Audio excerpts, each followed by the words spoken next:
Hello friends, మీ వంశీస్ వెజ్వేదాకి మరొకసారి సుస్వాగతం. ఉదయాన్నే బ్రేక్ఫాస్ట్ ఇడ్లీ అంటే బోర్ కొడుతోందా? మరైతే ఒకసారి ఇలా ట్రై చేసి చూడండి.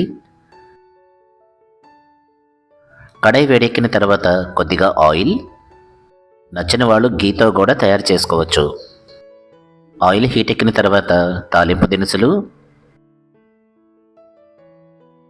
అలాగే కొద్దిగా ఎండుమిరపకాయ ముక్కలు,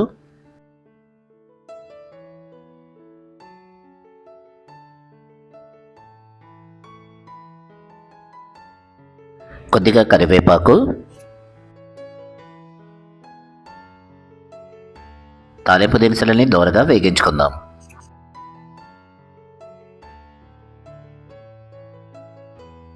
తాలింపు రెడీ అయిపోయిన తర్వాత ముందుగానే ఉడికించి పెట్టుకున్న బటన్ ఇడ్లీ, అదేనండి చిట్టి చిట్టి ఇడ్లీలు.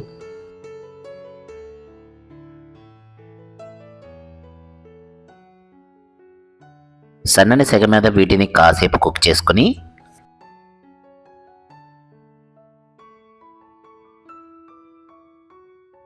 రుచికి సరిపడా ఉప్పు, పసుపు, చిటికెడు ఇంగువ. ఇడ్లీలో ఆల్రెడీ ఉప్పు ఉంటుంది కాబట్టి జాగ్రత్త. కొద్దిగా కాశ్మీరీ చిల్లీ పౌడర్, మంచి రుచితో పాటు మంచి కలర్ను కూడా ఇస్తుంది ఈ కాశ్మీరీ చిల్లీ పౌడర్. ఈ తేలికపాటి మసాలాలన్నీ ఇడ్లీకి ఈవెన్గా పట్టేటట్టు కలిపి పెట్టుకోండి. అలాగే సన్నని సెగ మీద మరి కాసేపు కుక్ చేసుకోండి. ఎంతో రుచిగా ఉండే సరికొత్త ఇడ్లీ వెరైటీ రెడీ. మరి ఏమాత్రం ఆలస్యం చేయకుండా వేడివేడిగా సర్వ్ చేసేద్దాం. ముందుగా ఇడ్లీలన్నీ సెపరేట్ చేసుకున్న తర్వాత ప్యాన్లో ఉన్న తాలింపు దినుసుల్ని 1 లేదా 2 స్పూన్లు యాడ్ చేయండి.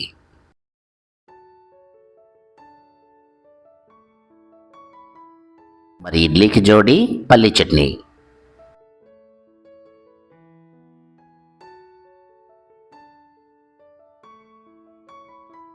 చివరిగా కాస్త కొత్తిమీరతో గనక గార్నిష్ చేసుకుంటే ప్రతిరోజు తిన్న బోర్ కొట్టని ఇడ్లీ వెరైటీ రెడీ. మరి ఈ తాలింపు ఇడ్లీ గనక మీకు నచ్చితే ఒక లైక్ చేయండి, షేర్ చేయండి, కామెంట్ చేయండి. మరిన్ని వెరైటీల కోసం సబ్స్క్రైబ్ చేయటం మర్చిపోకండి. బెల్ ఐకాన్ను తప్పనిసరిగా యాక్టివేట్ చేసుకోండి.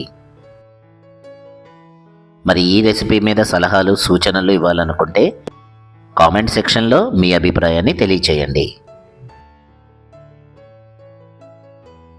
మరొక రెసిపీతో మళ్ళీ కలుద్దాం.